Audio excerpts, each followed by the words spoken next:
Welcome to our channel pioneer education academy. आज हम पढ़ेंगे पार्ट 2 एक कक्षा 5 के लिए है, जिसका चैप्टर का नाम है वर्ण विचार। सबसे पहला टॉपिक हमारा है वर्ण। वर्ण कहते किसे हैं? तो भाषा की सबसे छोटी इकाई जिसके अधिक खंड या टुकड़े नहीं किए जा सकते उसे हम वर्ण कहते हैं। जैसे कि मैं एक उदाहरण से आप लोगों को समझा रहा हूँ, ये वर्ण है। तो ये कौन कौन से वर्ण को मिलकर बने हैं? क प्लस अ। क को हम इससे ज्यादा नहीं तोड़ सकते हैं, इसके और टुकड़े नहीं हो सकते। ये हलंत है, इसका नाम है हलंत। जिस वर्ण में ये हलंत लगते हैं उसका अर्थ, शब्द का अर्थ हो जाता है आधा। तो यानी यहाँ पे आधा क है। वर्ण को दो भागों में बांटा गया है, पहला स्वर वर्ण और दूसरा व्यंजन वर्ण। पहला हमारा है स्वर वर्ण और दूसरा है व्यंजन वर्ण। तो आइए सबसे पहले जानेंगे कि स्वर वर्ण है क्या। स्वर वर्ण के बारे में जानेंगे। तो जिस शब्द के उच्चारण करने में हमें अन्य वर्णों की सहायता नहीं लेनी पड़ती, जिसे हम स्वर वर्ण कहते हैं। अर्थात कह सकते हैं कि स्वर वर्ण जो है स्वतंत्र है, इसके उच्चारण करने में हमें अन्य वर्णों की सहायता नहीं लेनी पड़ती। स्वर वर्ण की संख्या 11 होती है। स्वर वर्ण की संख्या 11 होती है। आइए देखेंगे कौन कौन। अ, आ, हर्षई, दीर्घई, हर्षौ, दीर्घौ, री, ए, ओ और औ। इसमें अ और अ नहीं होते, उसके बारे में हम लोग आगे सीखेंगे, आगे जानेंगे। तो स्वर वर्ण 11 होते हैं। कौन कौन? यहाँ पे लिखा हुआ है, आप देख सकते हैं। तो इसका आप उच्चारण करके देखिए, खुद से उच्चारण करके देखिए। मैं यहाँ पे क्या बोलती हूँ? अ। तो इसके उच्चारण करने में हमें किसी वर्ण की सहायता लेनी पड़ रही है? नहीं लेनी पड़ रही। ये क्या है? स्वतंत्र है।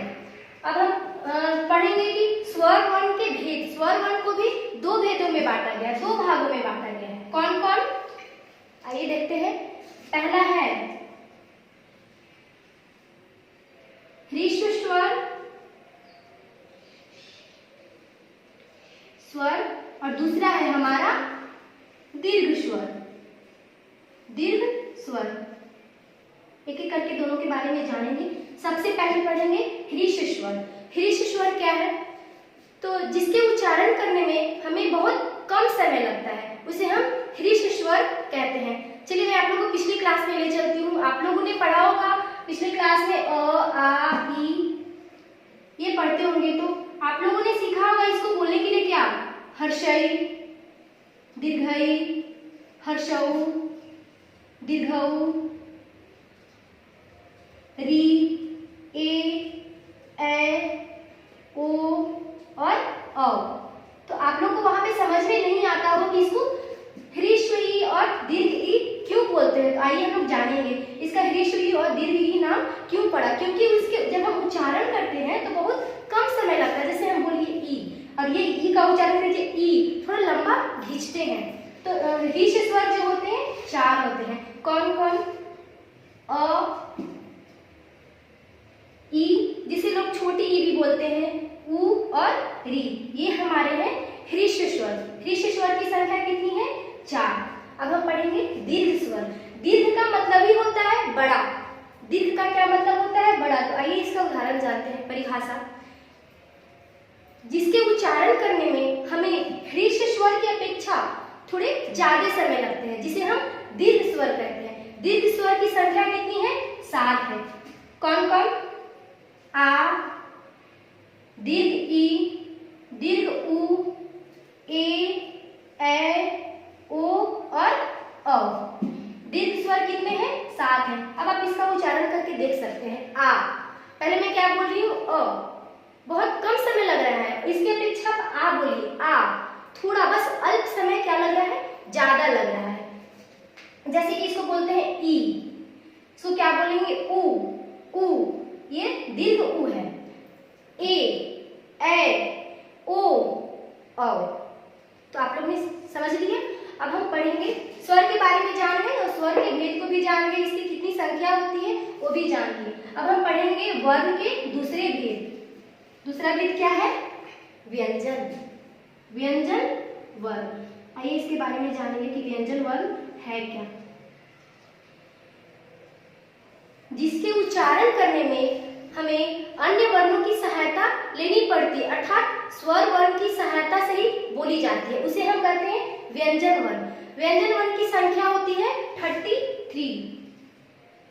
33 व्यंजन वर्ण की संख्या कितनी होती है? 33। कौन कौन, ये भी जानेंगे। क वर्ग, च वर्ग, ट वर्ग,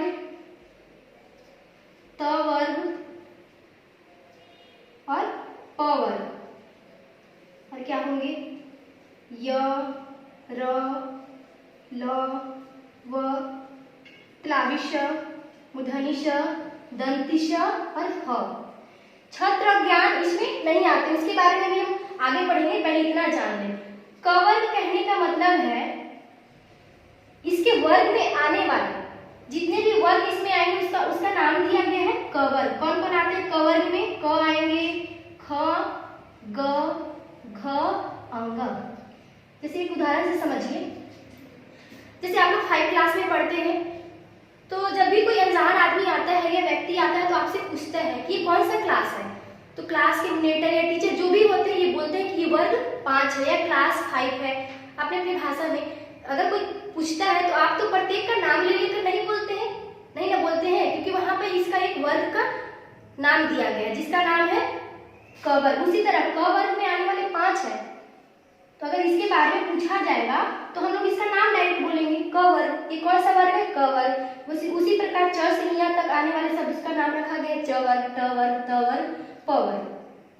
तो ये हमारे हो गए व्यंजन वर्ण। व्यंजन वर्ण कितने होते हैं? 33 होते हैं, आप काउंट करके देख सकते हैं। अब व्यंजन वर्ण को भी 3 भागों में बांटा गया है। व्यंजन वर्ण को कितने भागों में बांटा गया है? 3 भागों में। कौन कौन, आइए देखते हैं।